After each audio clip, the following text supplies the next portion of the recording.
ज्योति कुछ नेट संबंधी परेशानियों के कारण आप हमारे द्वारा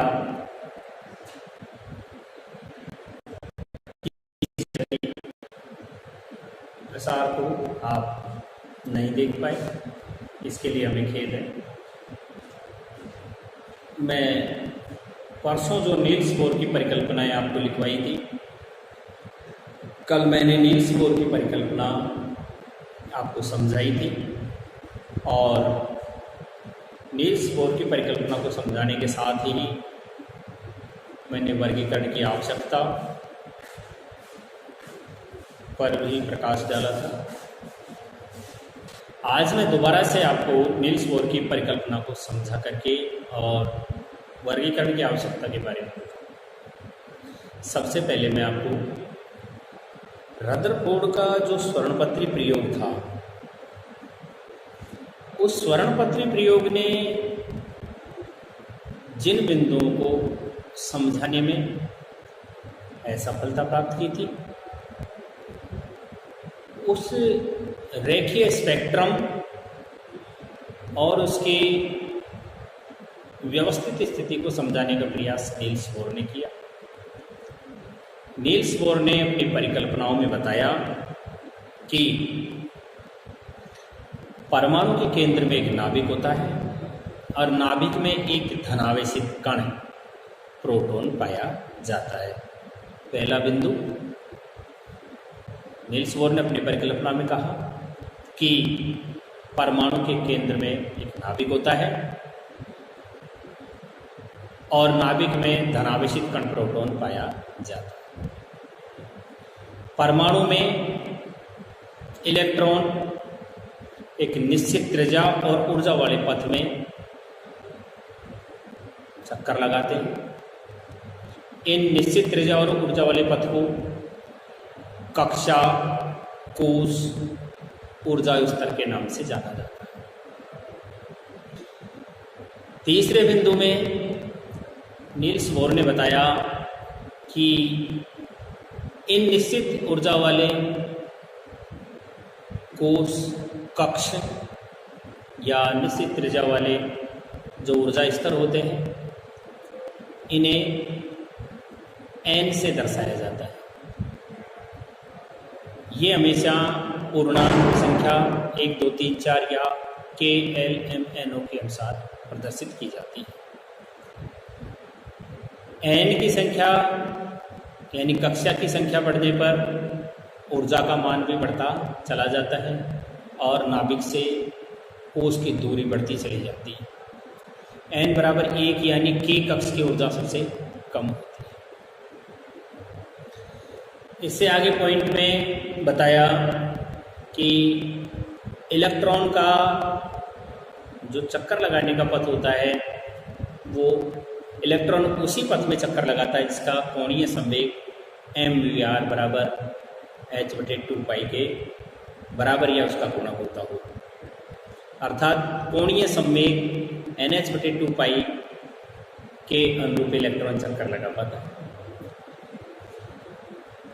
पांचवें पॉइंट में नील्स बोर ने अपनी परिकल्पना में बताया कि इलेक्ट्रॉन जब निश्चित कक्षा में ही चक्कर लगाता है तो उसके ऊर्जा के मान में कोई परिवर्तन नहीं होता है, परंतु यदि इलेक्ट्रॉन बाहर से ऊर्जा का अवशोषण करता है तो निम्न कक्षा से उच्च कक्षा में उच्च ऊर्जा स्तर पर चला जाता है।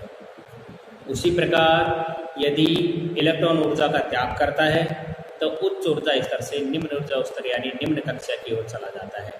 इस उच्च ऊर्जा स्तर और निम्न ऊर्जा स्तर में गमन करने के दौरान एक रेखीय स्पेक्ट्रम की उत्पत्ति होती है। इस बारे में नील्स बोर समझा पाया। तो मैं अब आपको कल बताया था उस बारे में मैं आपको बताता हूँ। जैसे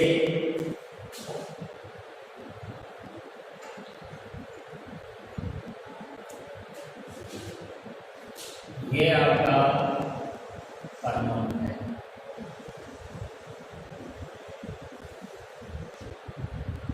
ये आपका परमाणु है और परमाणु के मध्य में ये इसका नाभिक है।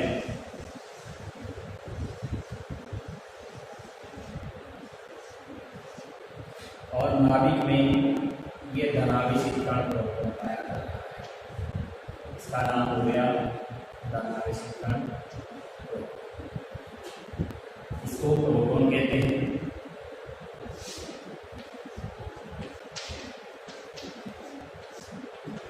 प्रोटॉन नाभिक, ये नाभिक है, नाभिक में प्रोटॉन पाया जाता है। इलेक्ट्रॉन इसकी निश्चित कक्षाओं में चक्कर लगाते हैं। जैसे मान लीजिए ये इसकी कक्षाएं हैं,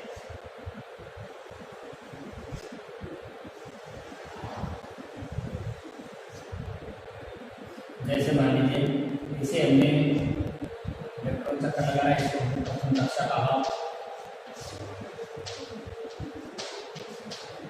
ये इलेक्ट्रॉन इसमें लगा रहा है, इसको हमने द्वितीय कक्षा कहा।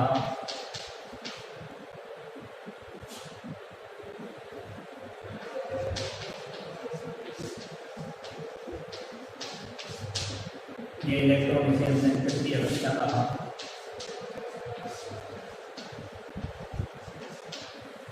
इस तरह से इलेक्ट्रॉन गमन करता है। जैसे मान लीजिए इसका नाम ये है, इसका नाम एल है, इसका नाम एम है, और आगे बढ़ाते चले जाओगे।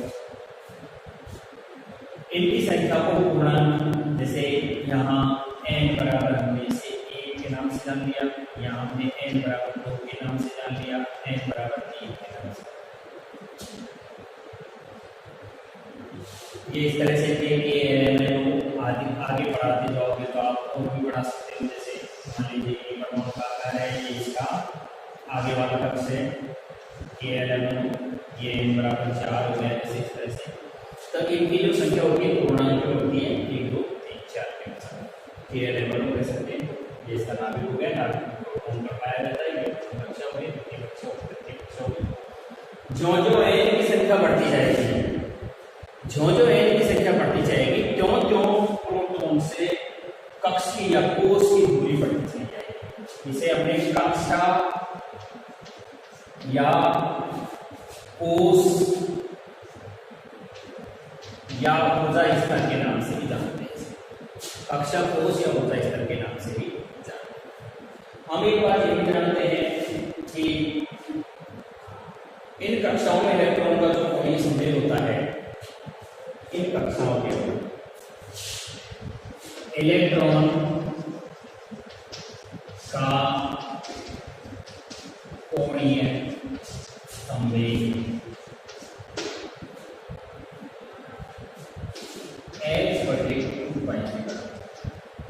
कोणीय संवेग यानी mvr बराबर h/2π,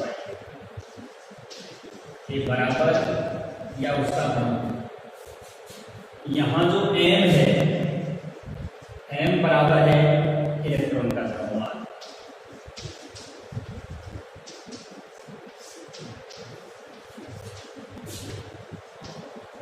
ये तो m बराबर तो है इलेक्ट्रॉन का द्रव्यमान, v बराबर हो गया इलेक्ट्रॉन का वेग,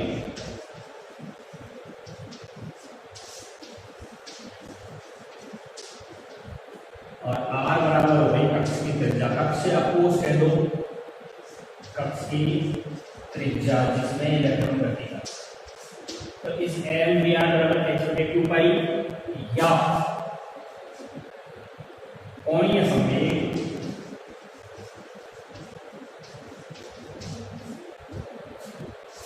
बराबर ns/2π के बराबर होता है। ns/2π के बराबर या इसका गुणक होता है। यहाँ पर h बराबर क्लांत बराबर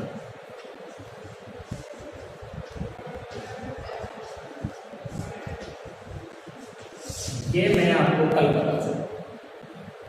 इसके आगे नील्स बोर ने हर संभव प्रयास किया कि वो रदरफोर्ड के जो स्वर्णपत्री प्रयोग था, उस स्वर्णपत्री प्रयोग में जो रेखीय स्पेक्ट्रम और उसकी व्यवस्थाओं को समझाने में असफलता रही, उसे समझाने का प्रयास किया। इन्होंने बताया कि जब इलेक्ट्रॉन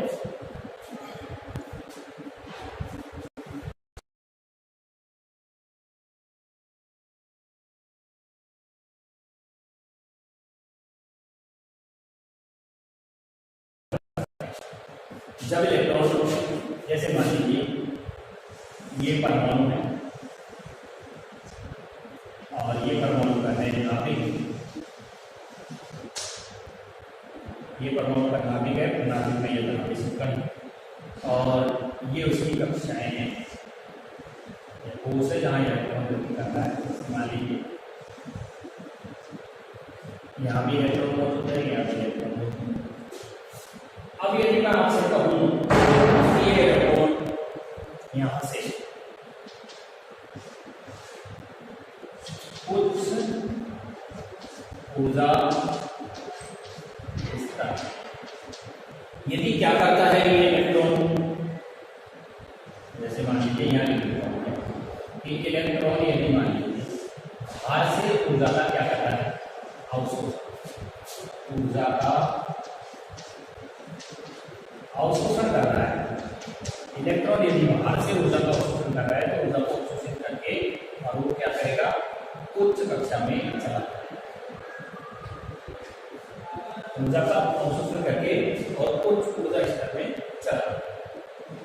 उसी प्रकार से यह ऊर्जा का अवशोषण कर रहा है, अवशोषण करके उच्च कक्षा में चला जाएगा। और उसी प्रकार से इलेक्ट्रॉन, जैसे मान लीजिए ये परमाणु है, ये इसका नाभिक है, नाभिक में यहाँ ये धनावेशित कण है और ये इसकी कक्षा है। अगर मान लीजिए इलेक्ट्रॉन ऊर्जा का उत्सर्जन करके, ये इलेक्ट्रॉन यदि मान लीजिए ये ऊर्जा का क्या करता है, उत्सर्जन कर रहा है, ऊर्जा का उत्सर्जन कर रहा है, तो यहाँ से ये क्या करेगा, निम्न ऊर्जा स्तर की ओर चलेगा। यहाँ लिख देता हूँ मैं, निम्न ऊर्जा स्तर, निम्न ऊर्जा स्तर। ये निम्न ऊर्जा स्तर है, ऊपर से क्या कर रहा है इलेक्ट्रॉन, यहाँ से गति करता हुआ निम्न कक्षा की ओर चला, ऊर्जा का उत्सर्जन करके। किसका उत्सर्जन करके, ऊर्जा का उत्सर्जन। इस अवशोषण और उत्सर्जन के कारण, उत्सर्जन और अवशोषण के कारण एक रैखिक स्पेक्ट्रम का निर्माण होता है। इस उत्सर्जन एवं अवशोषण के कारण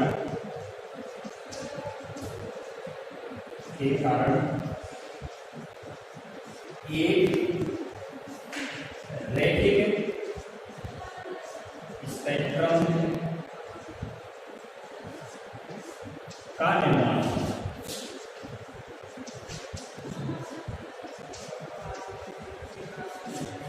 इतनी बात मैं आपको परसों बता चुका। कल मैंने आपको जो बताया था वो पॉइंट ये था कि नील्स बोर ने हर संभव प्रयास किया रदरफोर्ड की कमियों को पूरा करने का, परंतु फिर भी कुछ कमियां रह गई। और वो कमियां क्या रही, इसके 3 बिंदु मैं आपको लिख करके बताऊँ। जो मैंने आपको कल बताया, नेट प्रॉब्लम की वजह से आप तक सही ठीक ढंग से व्यवस्थित रूप से नहीं पहुंच पाया, उसके लिए मैं खेद जताते हुए पुनः आपके सामने इसी बिंदु को दोहरा रहा हूँ। तो देखिए मैं आपको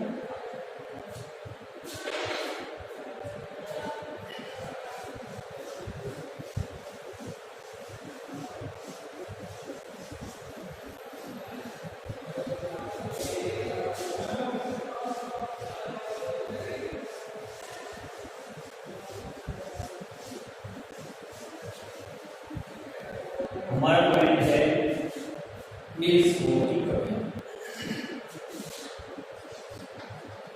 नील्स बोर की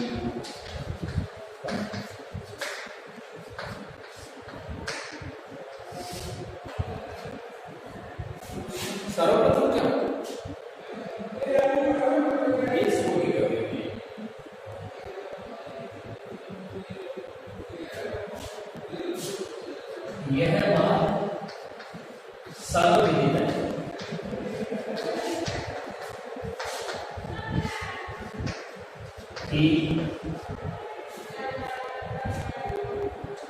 नील्स बोर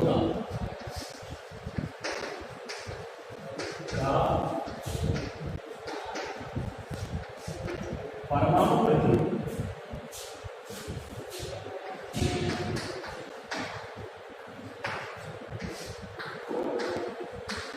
रदरफोर्ड से काफी हद तक श्रेष्ठ, क्योंकि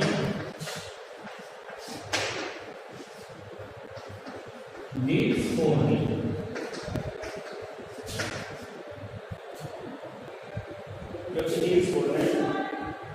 परमाणु के इलेक्ट्रिक स्पेक्ट्रम तथा स्पेक्ट्रम की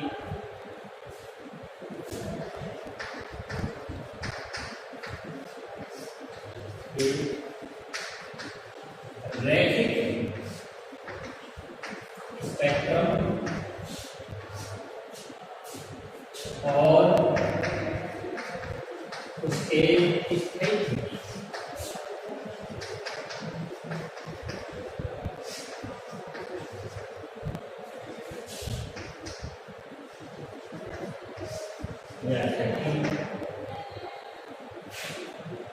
परंतु फिर भी सब कुछ हो गया, परंतु फिर भी जैसे मॉडल में कुछ कमियां रही,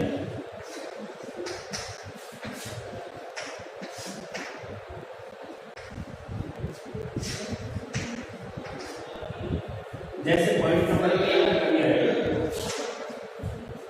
पॉइंट नंबर 1 की कमी है कि ये अधिक इलेक्ट्रॉन वाले परमाणु होते हैं। आदि नील्स बोर का जो परमाणु मॉडल है, नील्स बोर का परमाणु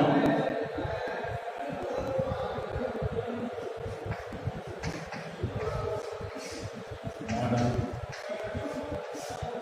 नील्स बोर का परमाणु अधिक इलेक्ट्रॉन वाले परमाणु प्रतिरूप को स्पष्ट नहीं। नील्स बोर का जो परमाणु मॉडल है अधिक इलेक्ट्रॉन वाले परमाणु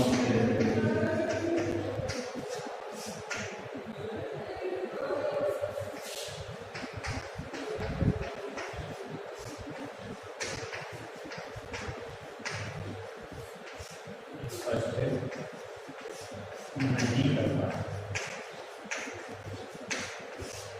पहली कमी तो ये, और दूसरी कमी, कमी नंबर 2, दूसरी कमी है कि उच्च विद्युत क्षमता वाले उपकरणों से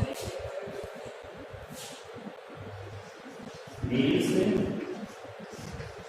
बोर के परमाणु मॉडल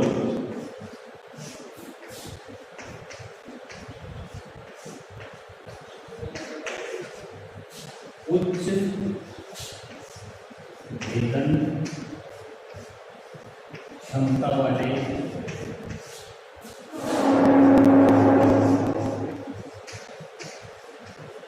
उपकरण से देखने पर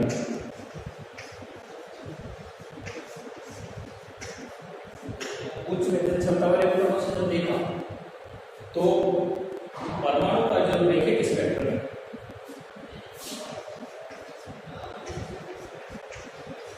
परमाणु का जो रैखिक स्पेक्ट्रम है, परमाणु का रैखिक स्पेक्ट्रम कई लाइनों में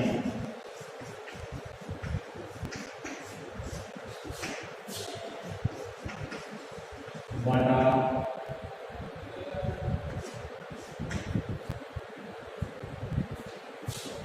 हुआ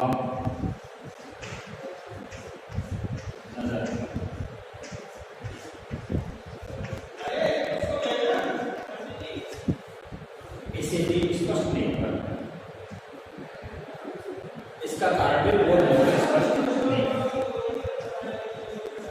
इसका कारण भी बोर मॉडल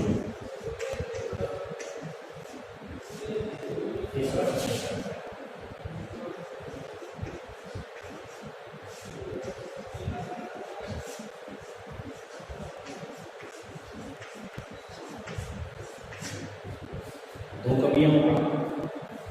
कमी नंबर 3 जो रही, मैं आपको बताऊं कि ये परमाणु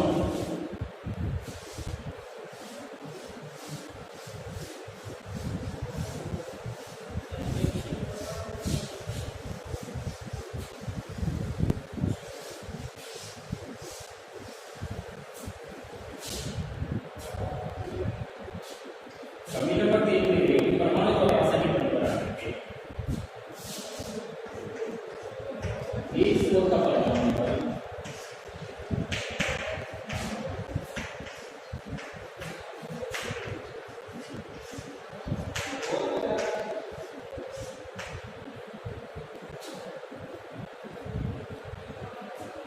परमाणु द्वारा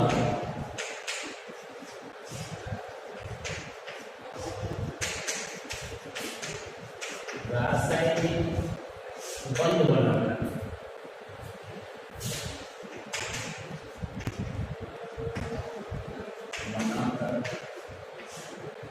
अणु निर्माण की प्रक्रिया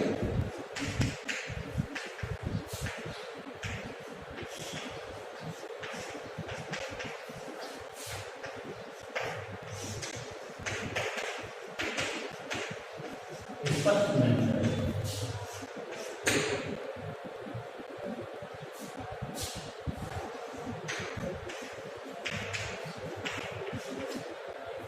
ये आपके सामने नील्स बोर की 3 प्रमुख कमियां हैं। पहली कमी मैंने आपको बताई कि नील्स बोर का जो परमाणु मॉडल है अधिक इलेक्ट्रॉन वाले परमाणु का ग्रुप को स्पष्ट नहीं कर पाता है कि भाई अधिक इलेक्ट्रॉन जैसे KLMNO पी तक के कक्षों के बारे में बता, पी QRS आदि बता दी, लेकिन उसके आगे वो सिद्ध नहीं कर पाता।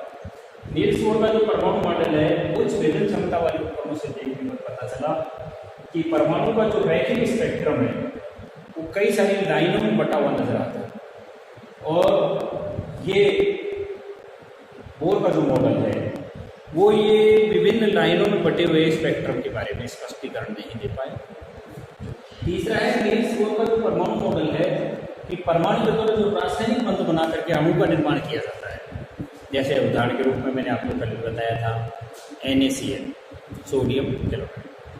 हम जानते हैं सोडियम का परमाणु क्रमांक होता है 11 और परमाणु भार होता है 23, बाह्यतम कोश में इलेक्ट्रॉन होता है 1, 287 क्लोरीन में जैसे Cl परमाणु क्रमांक नंबर 17, परमाणु भार 35.5, बाह्यतम कोश में इलेक्ट्रॉनों की संख्या 7।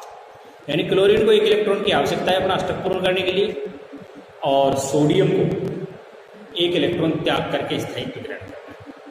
तो सोडियम के द्वारा इलेक्ट्रॉन का त्याग करना, क्लोरीन के द्वारा इलेक्ट्रॉन को ग्रहण करना, आपस में दोनों के मध्य एक रासायनिक बंध का निर्माण होता है। रासायनिक बंध का निर्माण होकर के सोडियम क्लोराइड का अणु बन गया। इस प्रकार से जैसे अणु बनने की जो प्रक्रिया है उसको भी नील्स बोर का जो परमाणु मॉडल है वो समझा नहीं।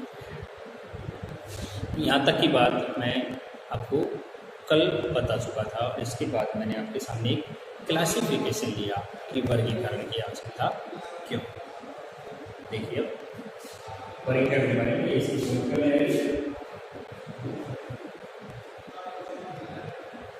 अब आ गया वर्गीकरण की आवश्यकता।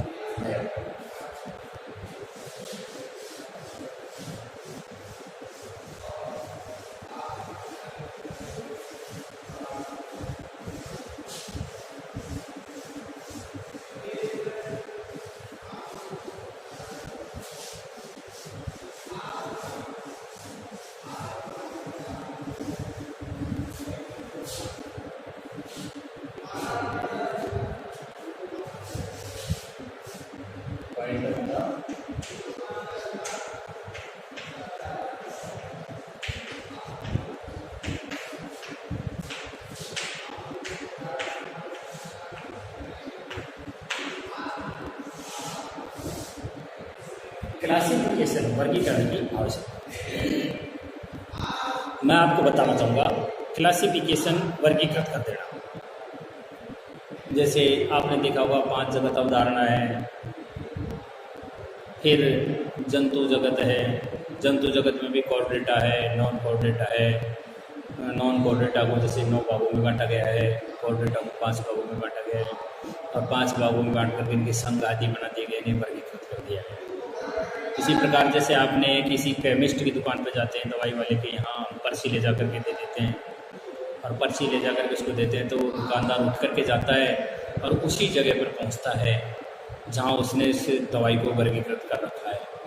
अगर मान लीजिए सारी दवाइयों को एक साथ मिला करके वो ढेर बना दे, पर्ची वाला पर्ची लेकर के जाए, तो उसको ढूंढने में बहुत समय लग जाएगा, बहुत अधिक समय उसमें लग जाएगा, क्योंकि वो उसको ढूंढ नहीं पाएगा जब तक उसने उसे वर्गीकृत नहीं कर रखा है। इसलिए क्लासिफिकेशन जरूरी होता है।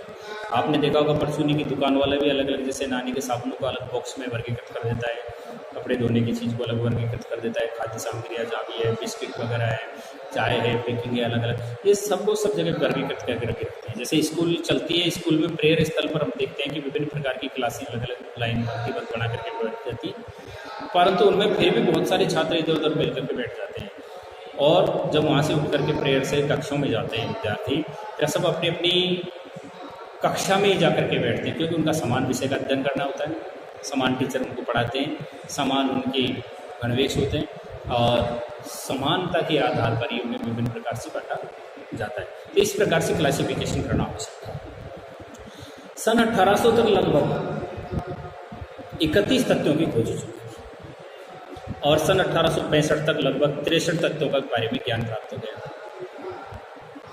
वर्तमान में तो 118 तत्वों की जानकारी हो गई। IUPAC के अनुसार, IUPAC का पूरा नाम क्या है? IUPAC का पूरा नाम है international union of pure and applied chemistry, अर्थात अंतरराष्ट्रीय विशुद्ध एवं अनुप्रयुक्त रसायन संघ। मैं आपको फिर बताना चाहूँगा कि इन तत्वों की लगातार जब खोज होने लगी, परमाणु मॉडल प्रस्तुत किए जाने लगे, सन 1800 तक 31 तत्वों का ज्ञान हो गया, 1865 में आते आते 63 तत्व जानकारी हो गई। वर्तमान में IUPAC के द्वारा जो आवर्त सारणी भी बनाई हुई है उसमें 118 तत्व विद्यमान है, इसमें कुछ मानव निर्मित तत्व भी हैं।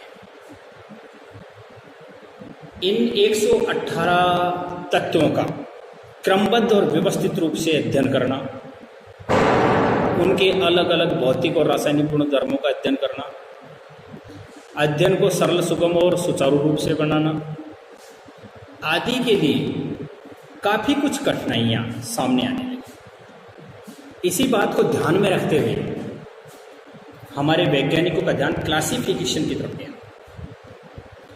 और उन्होंने तत्वों को क्लासिफिकेशन करना अनिवार्य समझा ताकि उनके क्रमबद्ध और व्यवस्थित अध्ययन को किया जा सके। उन्हें भौतिक और रासायनिक गुणधर्मों के आधार पर अलग अलग व्यवस्थित करके उनका अध्ययन किया जा सके। इसीलिए इन तत्वों का वर्गीकरण आवश्यक रूप से होना अनिवार्य हो गया। मैं यहाँ आपको लिख करके इसके बारे में बताना चाहूँगा कि वर्गीकरण कैसे प्रारंभ किया। सबसे पहले इसी श्रृंखला में डावी राइनर त्रिक का नाम आता है। त्रिक ने 3 तत्वों के ऐसे समूह बनाए जिन तत्वों की भौतिक और रासायनिक गुणधर्मों में समानता थी।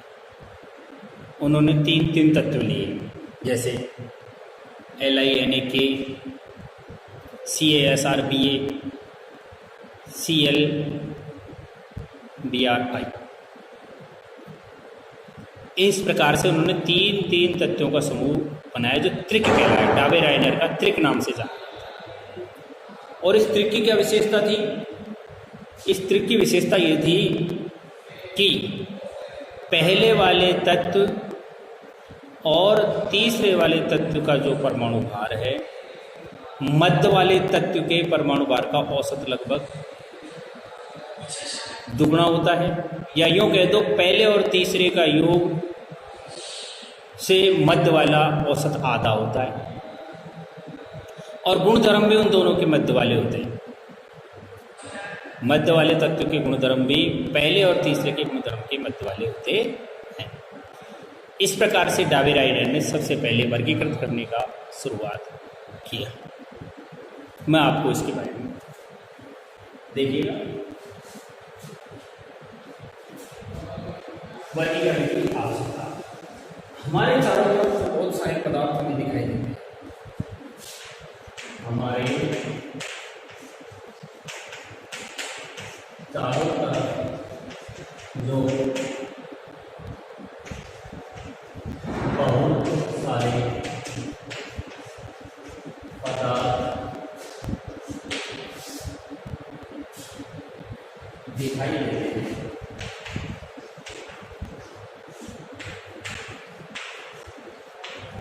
ये विभिन्न तत्वों, यौगिकों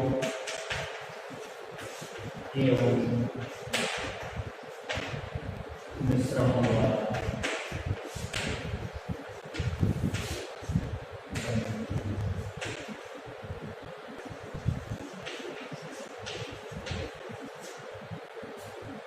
सन 1850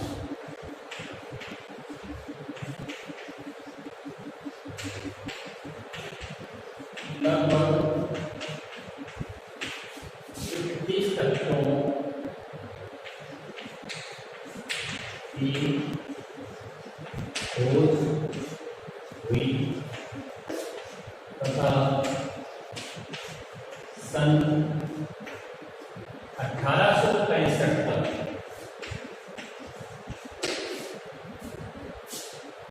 लगभग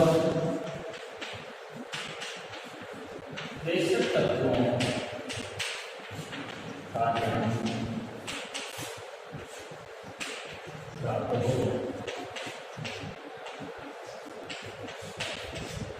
वर्तमान में IUPAC कक्षा, वर्तमान में IUPAC, मैं पहले भी आपको IUPAC का नाम बता चुका हूँ। IUPAC से तात्पर्य है international union of pure and applied chemistry, अंतर्राष्ट्रीय विशुद्ध एवं अनुप्रयुक्त रसायन संघ। जितने भी तत्व खोजे गए हैं उनके नामकरण का कार्य, रजिस्ट्रेशन करने का कार्य इसी अंतर्राष्ट्रीय विशुद्ध अनुप्रयुक्त रसायन संघ के द्वारा किया। तो वर्तमान में IUPAC के अनुसार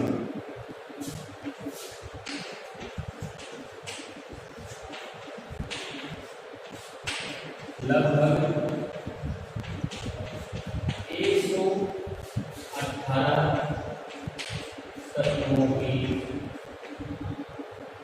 खोज हो चुकी है।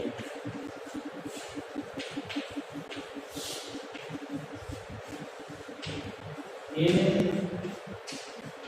तत्वों में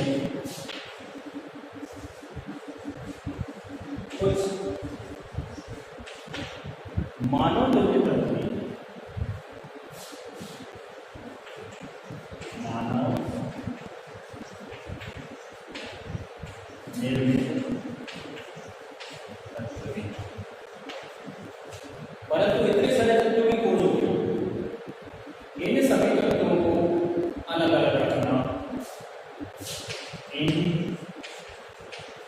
सभी तत्वों को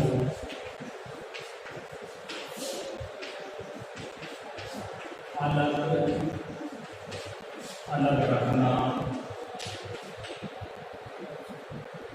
उनके रासायनिक एवं भौतिक गुण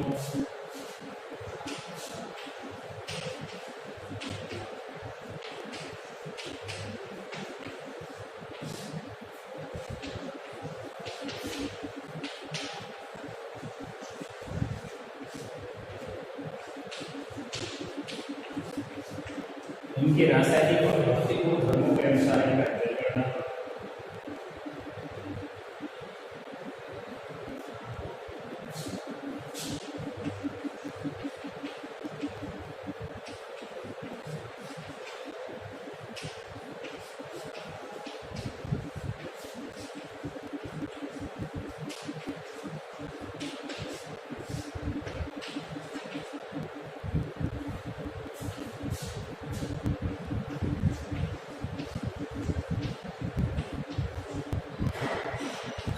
गुणधर्मों का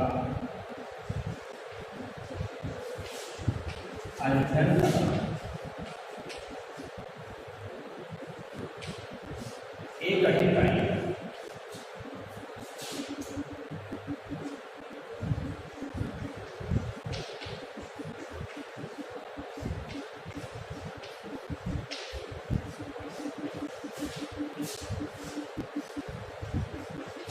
भाई इतने सारे तत्व, उनके भौतिक गुणधर्म, उनके रासायनिक गुणधर्म, उनके द्वारा बनने वाले यौगिक और यौगिकों के गुणधर्म, इन सारी चीज़ों को एक साथ अध्ययन करना, याद रखना बहुत ही मुश्किल था।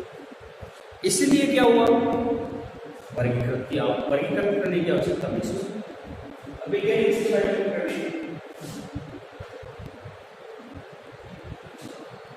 वैज्ञानिकों में कुछ गुणों के आधार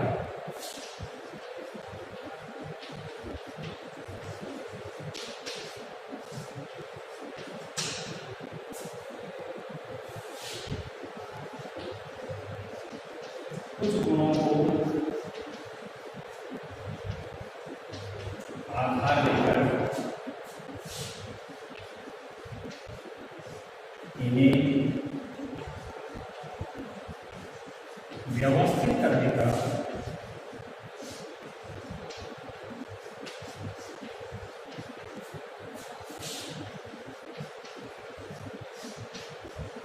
किया ताकि इसके अध्ययन को सुगम, सरल और तर्कसंगत बनाया जा सके।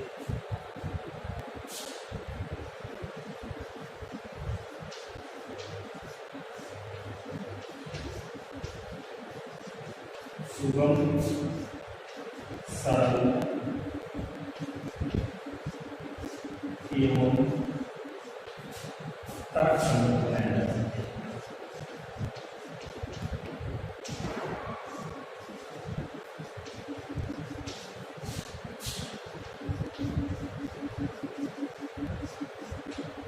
ताकि इसके अध्ययन को सुगम, सरल और तर्कसंगत बनाया जा सके। इसी क्रम में वैज्ञानिकों ने भी व्यवस्थित किया और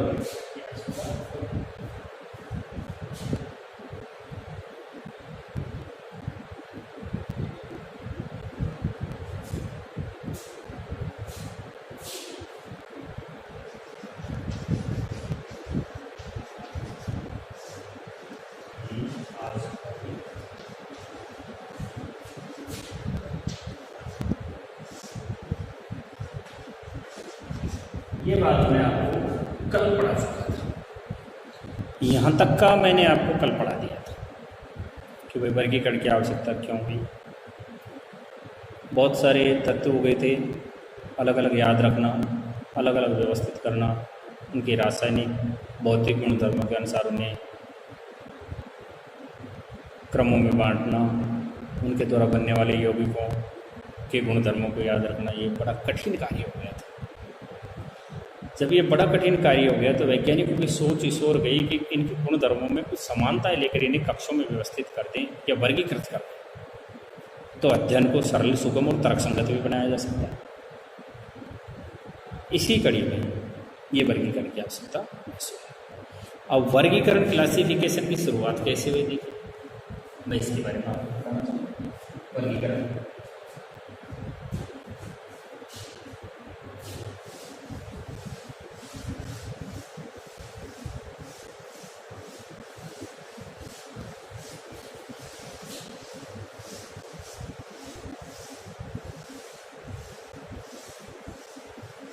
वर्गीकरण से पहले मैं आपको IUPAC का पूरा नाम बताऊंगा।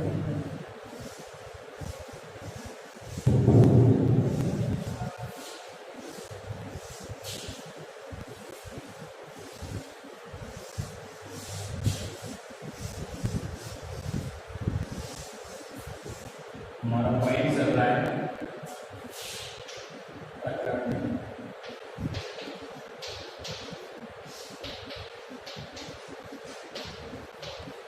क्लासिफिकेशन जीवा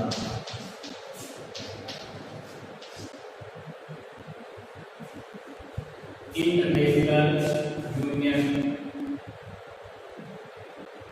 of pure and applied chemistry,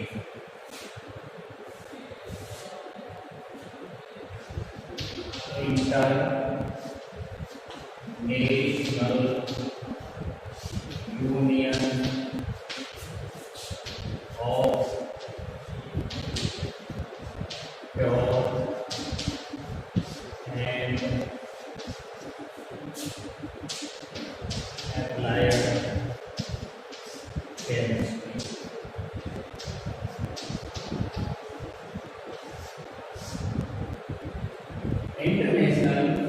union of pure and applied chemistry, international union of pure applied chemistry अंतर्राष्ट्रीय विशुद्ध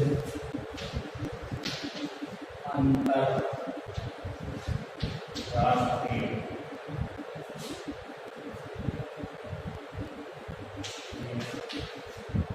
विशुद्ध एवं अनुप्रयुक्त रसायन संघ, अंतर्राष्ट्रीय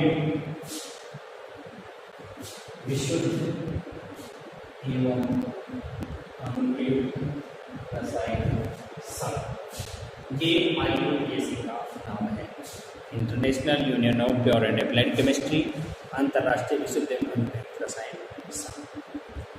अब मैं आपको आगे की बात बताता हूँ, हमारे क्या है।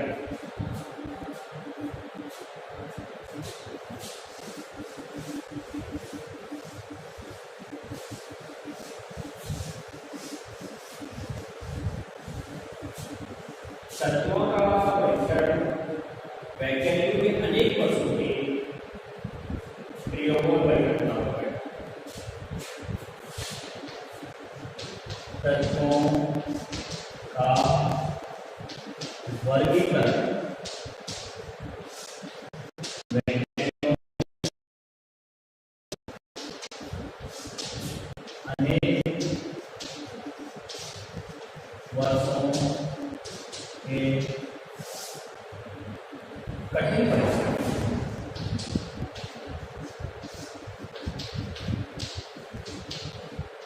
एवं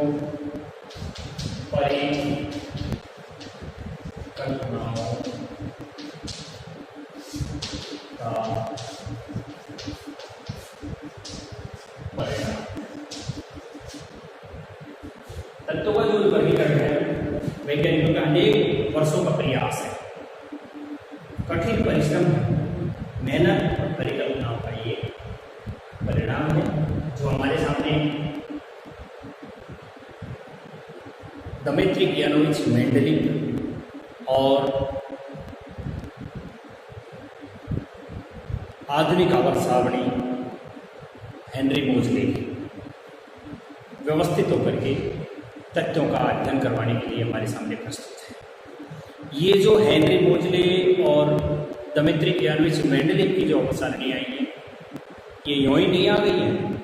इसके लिए वैज्ञानिकों को बहुत ही ज़्यादा कठिन परिश्रम और मेहनत की आवश्यकता हुई है, और उस कठिन परिश्रम और मेहनत का परिणाम स्वरूप ही ये हमारे सामने बनकर के तैयार हुई। इसी कड़ी में मैं सबसे पहले आपको जो तत्वों का वर्गीकरण वैज्ञानिकों के अनेक वर्षों का परिणाम और प्रयास रहा, परिघटनाएं रही, इसके द्वारा इसका इस्तेमाल हुआ है। इसमें सबसे पहले सर्वप्रथम इस श्रेणी के अंदर दावे रही का नाम है। इसी श्रेणी में सर्वप्रथम इस श्रेणी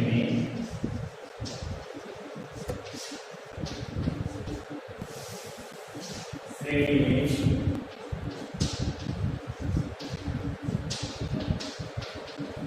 दावे रही का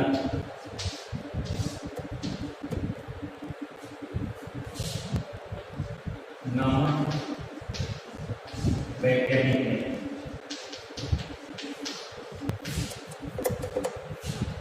अपना प्रथम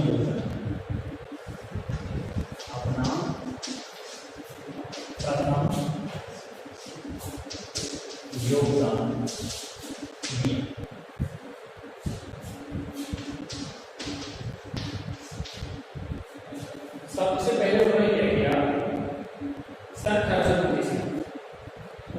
तीन तत्वों के सन 1829 में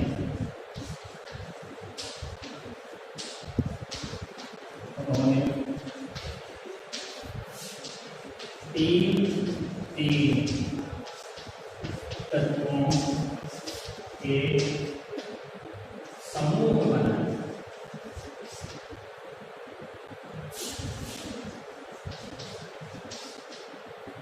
कितने तत्वों के समूह बनाए? तीन तत्वों के समूह बनाए जो भौतिक और रासायनिक गुणों के समान है। जो तत्व भौतिक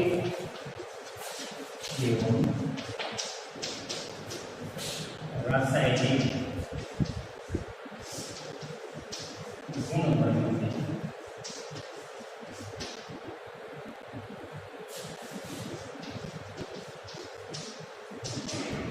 समान थे जिन्हें द्रव्य रासायन के त्रिक के नाम से जाना।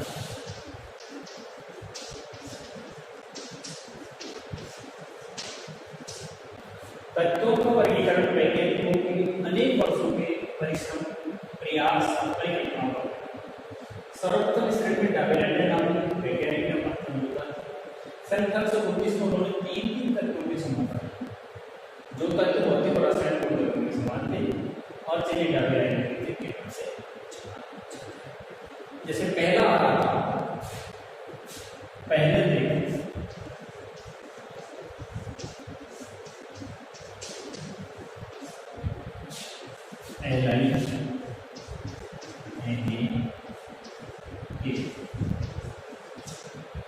एलआई परमाणु क्रमांक नंबर 3,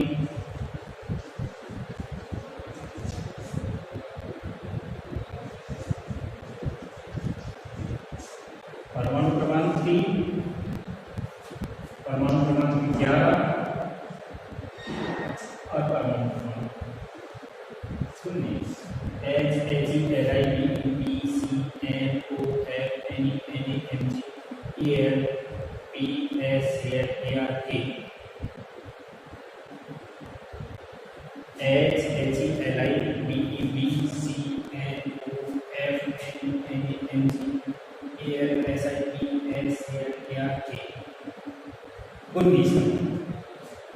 ये तो वैसे परमाणु क्रमांक।